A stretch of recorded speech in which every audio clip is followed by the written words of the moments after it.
main waktu. Tuh, Om Ajis. Bukannya nggak muter, cuma males. nggak tahu saya kalau pakai karya mastering PEB itu bukannya nggak mau, males banget, males lah gitu. Apalagi suruh ngidupin, aduh pegel ah. Sekarang menurut Om Nanang sama Om Aziz sama Om Agil, pada saat burung bisa merekam atau mencerna atau dia menerima masteran atau menerima kicauan yang dia rekam di otaknya itu pada saat dia tenang atau pada saat dia tidak tenang atau pada saat dia aktivitas normal. Kalau saya dalam kondisi tenang, Pak Di. Iya. Kalau pada saat biasanya tenang. ya yang saya lakukan itu pas kondisi.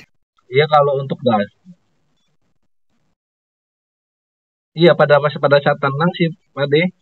Cuman kadang pada saat dia emosi juga, pada saat emosi ketemu lawannya, dia suka meniru isian dari lawannya juga. Biasanya gitu sifatnya kalau nggak saya salah gitu, karena beberapa kejadian yang pernah saya temuin, dia nggak punya masteran apa-apa. Di rumahnya nggak pakai apa-apa ibaratnya gitu kan. Tapi pada saat di lapangan ketemu burung itu yang keluar depan dia. Nah, besoknya itu dia bisa bawain. Enggak burung-burung rumahan, maksudnya dari trotol. Bener nggak sih Pak De? Menurut jenengan pada saat dia tadi dilombain, waktu dia diserang atau dikeluarin ujian lain sama lawannya, dia pada saat diem atau dia saat dia posisi ikut bunyi?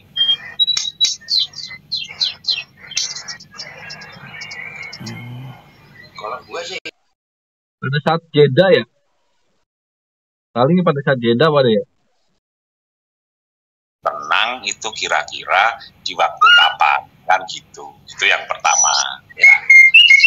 Yang kedua, kita coba kembali ke alam. Pertanyaannya, pada saat siang burungnya apakah tenang? Seperti itu. Karena kalau siang itu, aku tuh kalau burung itu kan istirahat ya pagi udah saatnya aktivitas burung. Kalau pagi bunyi, siang itu istirahat, karena selalu tak pantau itu ya, ini tenang, antang. Nanti udah mendekati maghrib itu biasa bunyi itu. Sekarang pertanyaannya, burung itu tidurnya sama kayak ayam atau burung itu kalau tidur sama kayak kera? Wah, kera bagaimana tidurnya? Kalau kera malam nggak aktivitas ya. Kalau jenis unggas itu bisa dikatakan tidurnya tidur ayam. Orang tidur ayam itu tidak sepulas tidurnya manusia. Unggas itu kalau tidur itu kena cahaya dikit aja bangun.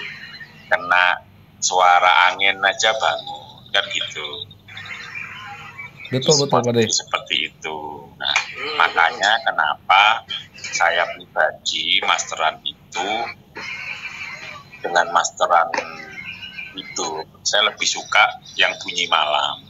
Yang bunyi malam ya. Karena masteran hidup yang bunyi malam itu pasti lebih mahal daripada yang bunyi siang. Oh. Iya. Cicak jenggot ya Pak De ya.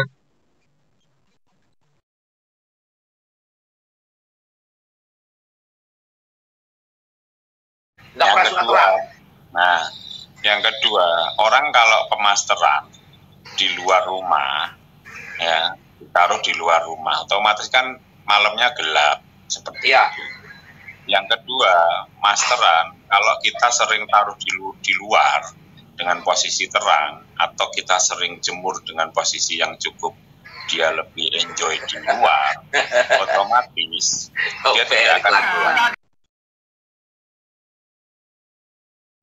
Kenapa sih orang pasti, mungkin bagi teman-teman semua atau pemain-pemain semua, masteran yang sering bunyi malam pasti sangat segera atau sering masuk ke murai kita. Seperti itu. Apalagi bunyi subuh. Makanya teman-teman sampai ngomong, kutilang itu loh subuh sudah bunyi. Seperti itu. Butut itu loh subuh sudah bunyi. Kutilang tuh kalau sore bunyi semua. Bener kan? Seperti itu. Dan kenapa cepat masuk? Coba kalau kutilang itu bunyinya malam, ya cepat masuk. Coba burung malam, mungkin teman-teman tahu burung malam yang bunyi cuit. Oh, paling gampang masuk tuh. Nah, saya tanya, kalau kemarin teman-teman menyatakan bahwa burung malam hari itu istirahat nggak boleh diganggu masteran, ya kan? Nyatanya burung cuitan malam yang kita pernah dengar setiap kita nongkrong malam, itu semua masuk di murai kita. Ya, artinya efektivitas untuk membuat atau memasteri burung itu jauh lebih di malam hari. Seperti itu. Nah, kenapa? Karena unggas itu tidurnya tidak kayak manusia, tidak kayak kera. Dia tidak tidur pula sambil tertelukup atau tertidur atau geletaan. Istilahnya kan gitu kalau orang Jawa bilang. Sambil rebahan tidak, tapi dia tidurnya itu dalam posisi nyengkrem. Tidur unggas itu kayak tidur ayam kalau orang Jawa bilang bahasa. Karena sadar nggak sadar gitu ya? Nah, seperti itu. Nah, itu yang kita bilang kenapa masteran kalau malam dan bunyi malam pasti lebih mahal. Makanya dalam pola pemasteran saya pribadi lebih cenderung di dalam ruangan, karena burung itu kan kita masukkan dalam ruangan untuk pemasteran. Kenapa? Cari tempat tenang. Coba kalau burung trotol kita taruh teras, kita taruh pasar, terus kita kasih masteran 20. Kira-kira yang masuk suara pasar atau suara masteran? Pasti suara pasarnya yang masuk mungkin, ya kan? Seperti itu, karena rame. Makanya kita taruh di dalam ruangan. Makanya ke sekolah-sekolah burung itu pasti bikin ruangan-ruangan khusus. Nah, di ruangan khusus itu pasti ada pemasteran. Nah, pemasteran kalau kita biasakan ditaruh di luar atau sering setiap hari kita jemur, ya, dalam kategori yang bisa dikatakan melebihi dari aktivitas dia dan dia sampai bunyi di luar, pasti di dalam tidak akan konslet atau gacor. Makanya kalau sudah punya masteran, seringlah gimana caranya begitu dijemur dia bunyi harus cepat-cepat dimasukkan sampai dia nyaman bunyinya di dalam ruangan. Bahkan saya pribadi kalau beli burung dia bagus untuk masteran, pada saat di dalam ruangan nggak mau bunyi sudah saya anggap dia tidak bagus atau harus saya jual, karena percuma saya tidak bisa manfaatkan dia untuk masteran. Karena kalau di luar ruangan kita pun tidak di pinggir jalan atau tidak di pinggir ruangan yang istilahnya ada keributan atau tidak tenang. Seperti itu. Makanya saya kalau pilih masteran, minimal kalau dia nggak bunyi malam, dia mau bunyi di dalam ruangan. Karena kita rata-rata di sini setuju nggak kalau masteran itu memasteri Setuju Pak De. Di dalam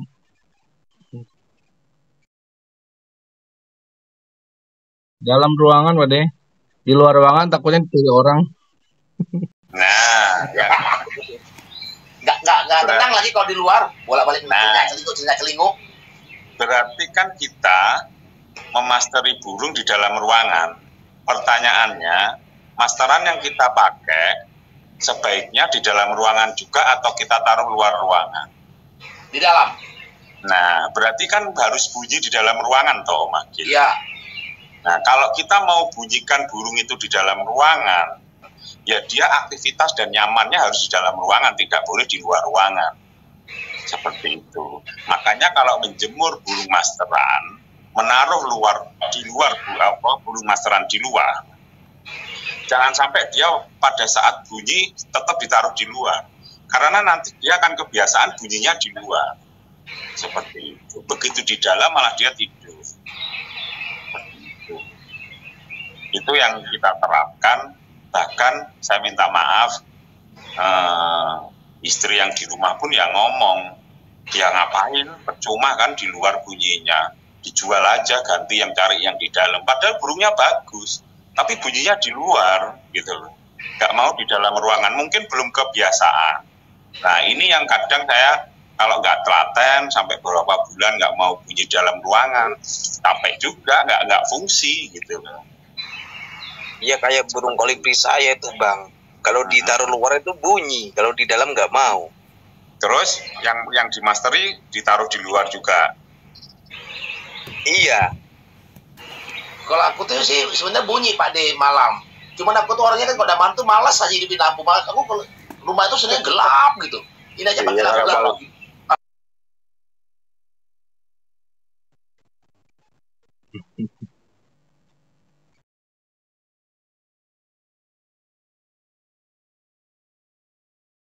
Tapi ya Pak De, kalau kadang kalau malam itu cucak hijau kan dia hidup, ada bunyinya tuh subuh tuh, jenggot ya, cucak jenggot subuh itu sering banget masuknya dibandingin yang ini. Karena kan jenggot kadang kalau subuh bangun jam 3 udah set sampai pagi tuh kan. Dan itu kadang jadi dasar burung saya tuh. Karena cuma saya andalannya cak hijau doang, cak jenggot doang. Waalaikumsalam Om Lindu. Ya, Om Melvin kurang ajar, irit listrik kayaknya Om Agil. Iya, tokan.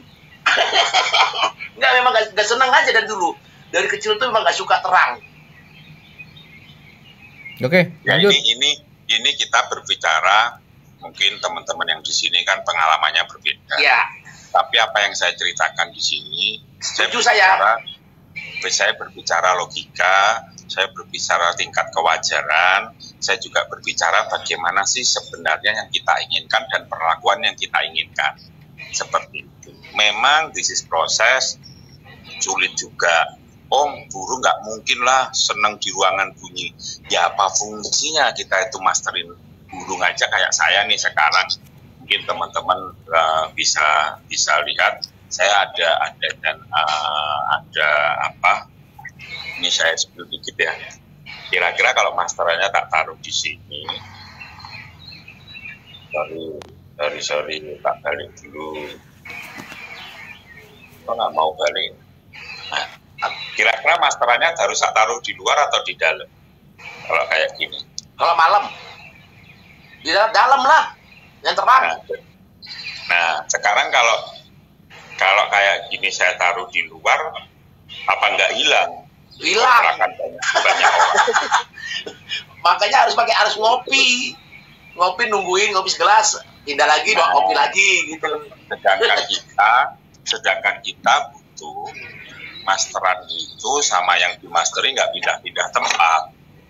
Kenapa? Biar dia tenang, biar dia juga menyerap, terutama pada saat burung trotol, burung mabung, seperti itu.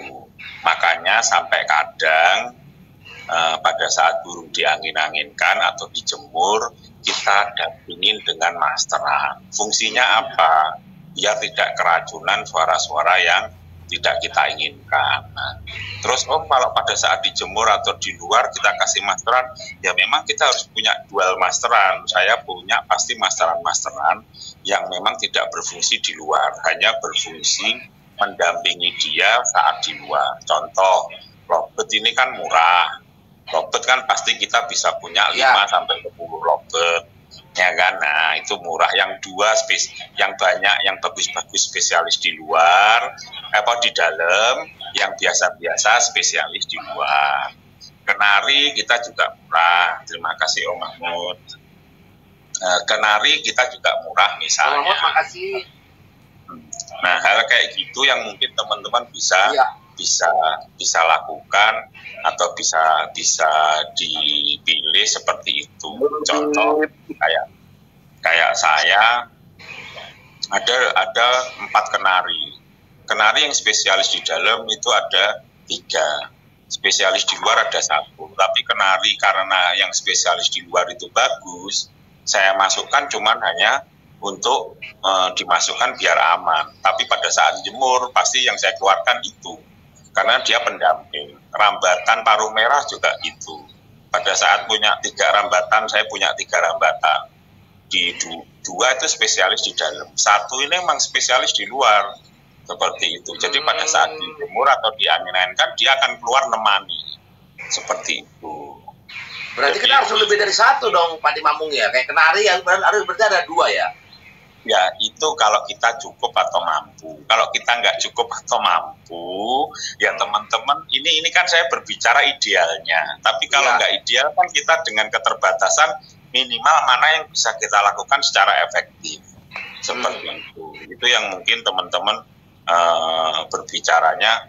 Dan kemarin didebatin selalu ada pertanyaan, pemasteran yang bagus itu jam berapa sampai jam berapa, jam berapa sampai jam berapa. Seperti itu. Sedangkan makhluk hidup yang kita buat masteran itu burung hidup cukup banyak. Nggak usah jauh-jauh mungkin Bang Nova. Bang Nova itu ada 70 masteran burung hidup.